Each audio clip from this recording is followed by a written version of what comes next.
Good evening. Thank you for joining us for the first annual Night of Scenes. This is an evening of student-written, student-directed, and student-produced scenes. For many of us, this is our first time on stage or involved with theater. At this time, we ask you to silence your cell phones and enjoy the show.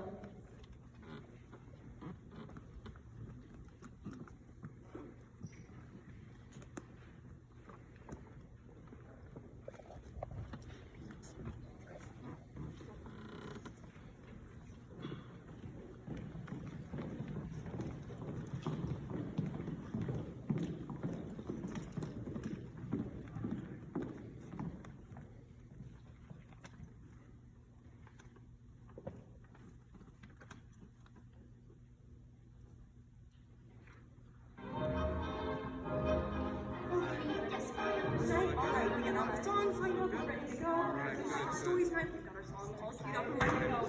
All right, so let's get this thing started. Ready in 5, 4, 3, 2.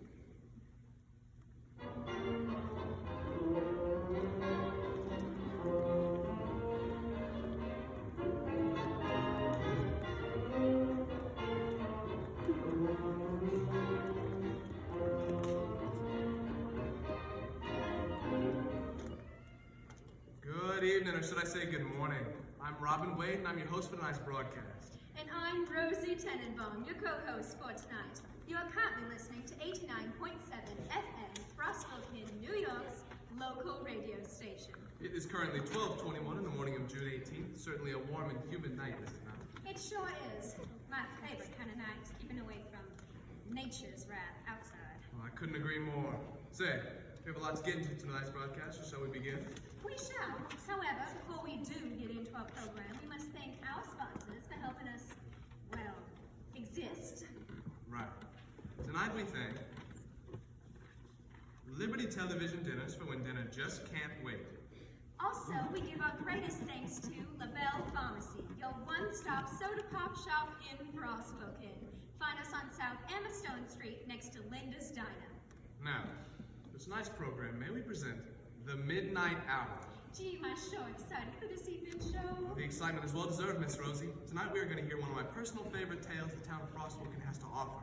We will tell the story of the Frostwoken creature. I was expecting a more dramatic name, but I suppose the Frostwoken creature will do. Well, if the name doesn't do it justice, the story will. Trust me on that one. Now you've struck my curiosity. Here's the tale of the Frostwoken creature told by our very own Robin Wade. Well, let's go back to a few years, sometimes post-Korea. As I remember, I was taking a walk into the woods. It was an absolutely wonderful autumn day. I distinctly remember the orange trees, the brisk air, and the dirt path ahead of me. Nothing seemed wrong, as I was only taking a nice stroll. I was very wrong. I was in Frostwoken Park, Trail C to be exact. By the time I entered the park, it was around 3:20 in the afternoon, but by the time I left, it was 2:30 in the morning. While walking on Trail C, I found myself beside the lake of the park. I'm an observant fellow, so I like to look at my surroundings. Again, the trees, the view, everything. It was just gorgeous. That's when I saw it. I was so struck with curiosity and fear that the word shocked couldn't even grasp the idea of how spellbound I was. Instead of the lake's usual dark blue shade, it was this ugly, absolutely awful green color. I automatically knew something was very off. It couldn't have been the algae, for the lake was notorious for its cleanliness. All of a sudden, the lake started to bubble as if it were put to stove. And out of the water rose a creature. A thing beyond my own imagination. It was the creature that chased you in nightmares and the monster that hid from you under your covers. Its teeth so white, sunlight couldn't even reflect off of it. Its body levitating like a spaceman of sorts. And worst of all, its terrible growl. Its teeth clamped together in a chattering motion, showing its malicious intent. It glared into my soul with its red eyes, and without even blinking an eye, it flew toward me and struck a clamorous pitch with its roar. I tried to get out of the scene, but Shriek followed close behind me. And suddenly, I woke up in total darkness. And the last thing I remember of that night was waking up on the forest floor, the trail only 2 feet away from me. I heard the lake shimmering in the distance, which let me know I was not far from my previous location. I checked my pocket watch to see how many hours had passed. I followed the trail closely as I could not see my surroundings. Eventually, I made it back to that, or I made it out of that forest. But I haven't returned to that wood since. Sometimes when I walk near the entrance of that park, I think I hear the same horrid growl I heard that fateful day. Wow, wasn't that story just absolutely fantabulous? How terrifying that must have been. I don't think I'll ever visit Frostwalken Park again. Now you see why it's one of my personal favorites to tell. I let you know, stories from personal experience are the best. Couldn't agree more. Although we had a blast with this story, I think it's time to switch segments. Oh, is it that time already? Oh, it sure is. However, I think we need some time to prepare. Before we take a quick break, I'd like to mention a few things about the next segment. We do allow call-ins, but due to a recent event with a call-in listener, we must inform you that our fridge is not running, and we are not going to catch it. Oh, and don't forget that we have 2 of the town's switchboard operators in our station. If you do call us again, Jason from Albany, I will come hunt you All down. right, it seems like it's time to pull on some music while we take a break. Tonight's selection is brought to you by Edith and Leander Johnson, our town's switchboard operators and mechanics team for tonight. Leander, would you like to announce the first song for our listeners? Tonight's song is brought to you by, well, me. I dedicate this song to my lovely wife, Edith. Joe Stafford, 1952, You Belong to Me, the song we danced to at our wedding. Well, there you have it, folks. For all you lovebirds out there, you might want to get your slow dancing shoes on. Joe Stafford, You Belong to Me, Columbia Records, 1952. We'll be back after this quick break. And we're off. Good job so far, people. Okay, I feel like we're really killing it out there. We got everything on. I mean, it's only one, oh my god, Story. You are Well, it gets better every time I tell I you. just couldn't believe it. Oh my god.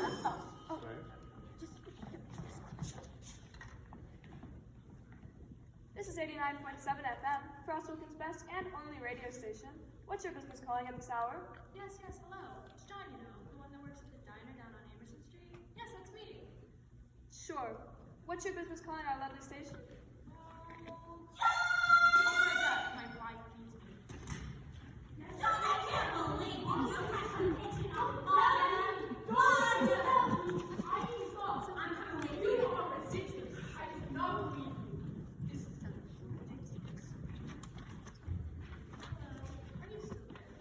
I'm sorry about that. We're still in the process of getting marriage counseling.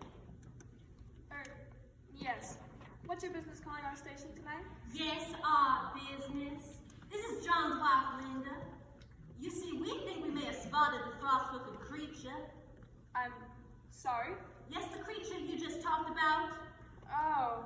Robin, somebody wants to speak to you.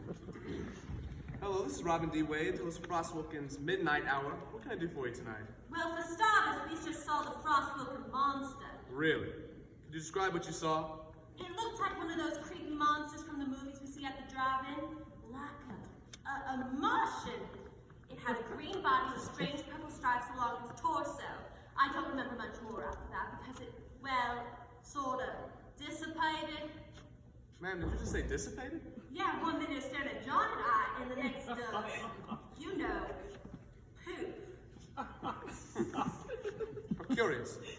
Seems like you two have quite the story to tell. Say, how would you like to be our first call-ins on the show tonight? Really? That would be wonderful. Oh, of course. We'll get you connected right now. Just, we'll pop a lid, all right?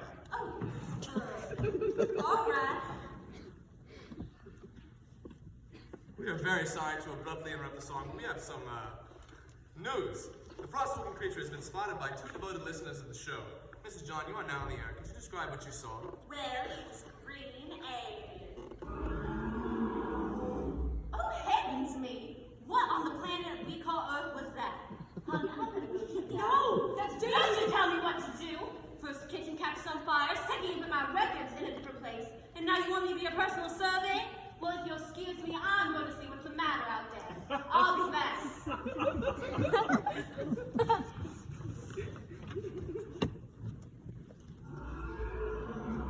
Linda, my lord, are you alright? Come on, honey, I'm coming! Sir, I don't think that's a good idea.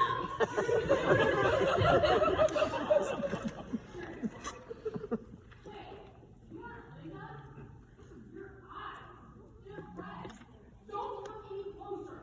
Stop it. What are you doing?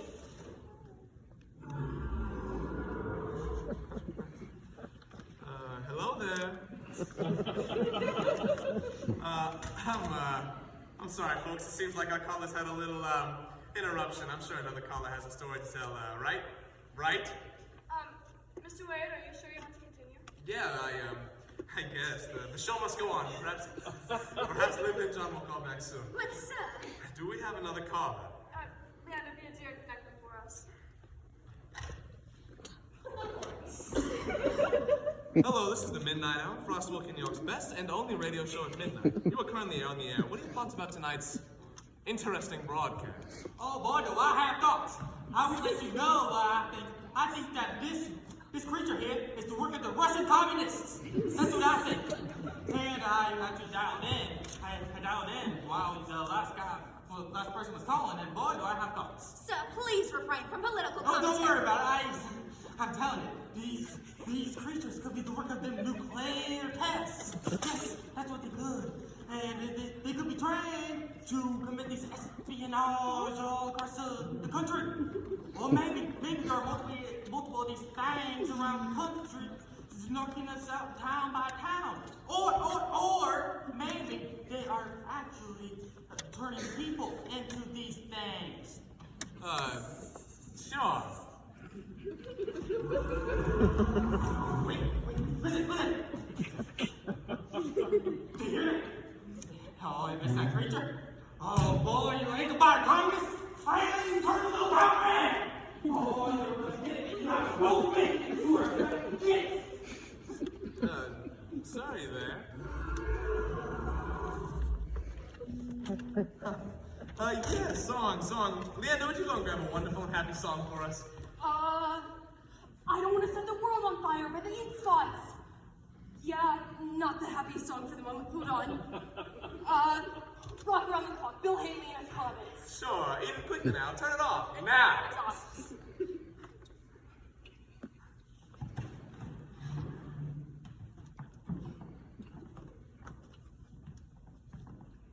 What is happening? Exactly. I don't know, and I don't like it. Edith, we should probably go. I agree. This is getting out of hand.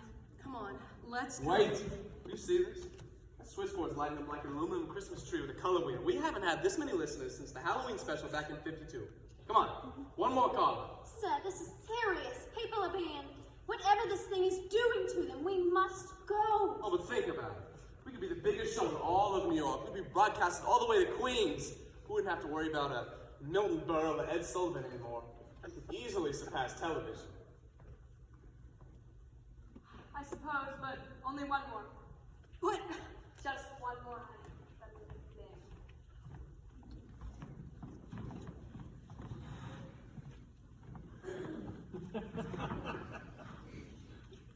We are sorry to interrupt that last song once again. Unfortunately, tonight we are going to be cut short due to recent events. Would you like to connect the next caller? On it. Connecting. Hello, you are now connected live on the station. What are your thoughts? Yep, that's it. Leander, we're out of here. Just wait. Let them. And you know what? I'm going to. I've just had enough about this nonsense. You can deal with the rest of the broadcast. I'm very disappointed in you. But, Good night. But just hold on a second now. Just wait. Well, wow. I'm sorry, folks. It seems like my whole crew for tonight couldn't handle a little stress. I guess I'll one-man it for the rest of the night. Yeah, without further ado,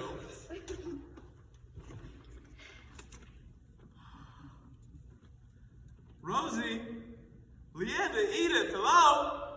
I think someone blew a fuse.